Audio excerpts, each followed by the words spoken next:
Partai Demokrat terbelah dua atau hanya satu yang benar yang telah melaksanakan KLB yang katanya dilakukan oleh kader-kader yang telah dipecat oleh Partai Demokrat yang katanya syaratnya jadi pemimpin kartu anggota partai harus sudah 5 tahun keanggotaannya. Ternyata katanya yang menjabat sekarang belum sampai 5 tahun. Sang mayor udah bisa jadi ketua partai milik keluarga mantan presiden tersebut. Wis, pokoknya kali ini kita diskusi banyak katanya aja. Lah, gua nggak ngerti juga asal muasalnya dan politik beginian harus diperdalam lebih jauh lagi. Seru sih sebenarnya melihat dua jenderal bermanuver kali ini. Jenderal KSP melakukan serangan yang tak terbaca oleh jenderal pemilik partai. Tahu-tahu KLB dan sang mayor hanya bisa melakukan jumpa pers. Hanya itu yang dia bisa lakukan. Nggak ada manuver sebelumnya. Nggak ada penghalangan massa. Nggak ada pembangunan opini di media massa. Tidak menggunakan kekuatan tekan. Katanya dia populer atau kader pada nggak dapat jatah kelamaan berdiri posisinya di luar circle pemerintahan. Pada lapar kadernya dan tidak terasa oleh sang mayor karena dia kenyang. Sang mayor juga sering dikatakan tidak cukup waktu untuk ketemu kader-kadernya sendiri. Kemana-mana dirinya tak tersentuh, terlalu berjarak dengan kadernya. Sering tutup pintu, kader lapar deh jadinya. Lapar perhatian, jangan tanya lapar kantongnya. Itu gosip disebarkan dari sisi jenderal. Atau beneran kita juga nggak tahu. Lalu mayor minta bantuan lagi ke Pak Jokowi. Catatan, sekali lagi minta tolong untuk memilih Demokrat KLB atau Demokrat SBY. Sebentar Mas Mayor, presiden ini bisa apa? Presiden tidak boleh masuk ke partai-partai. Presiden itu mandataris MPR,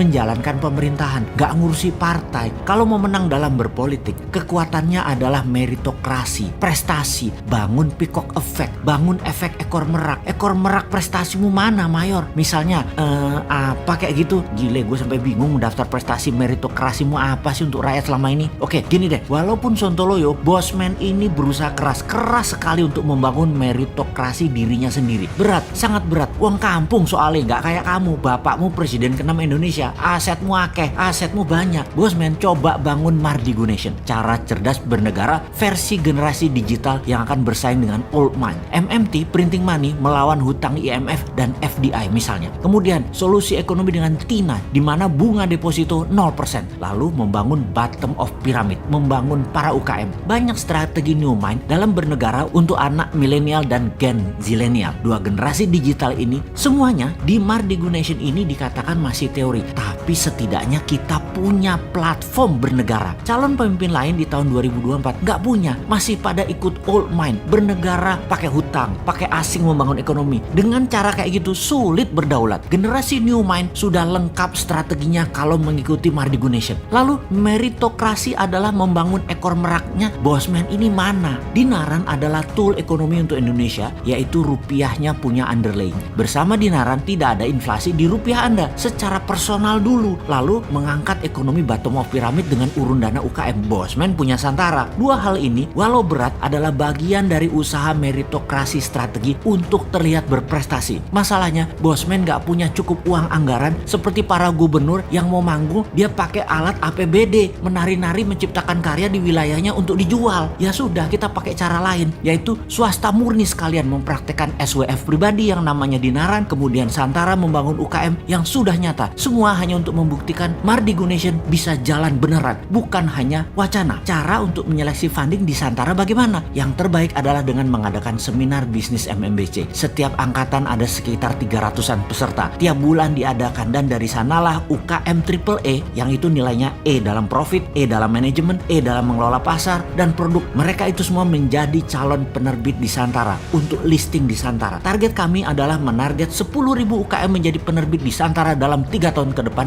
dan menarget investor receh urun dana. Mulai dari dana ratusan ribu rupiah, 2 atau 5 jutaan berurun dana membantu UKM scale up. Ini akan membuka lowongan 200.000 tenaga kerja baru tercipta dari strategi ini. Sebenarnya kasihan ini Bosman yang merangkak berat untuk mengangkat ekonomi bottom of pyramid tanpa modal jabatan, tanpa modal anak orang kaya, tanpa modal politik. Banyak haternya lagi yang anti new mind, tapi tetap optimis, tetap semangat karena punya modal lain yang lebih jujur. Modalnya saudara setanah air yang percaya kekuatan gotong royong bisa menyelesaikan lemahnya bernegara dan lemahnya ekonomi secara bersama-sama agar Indonesia berdaulat.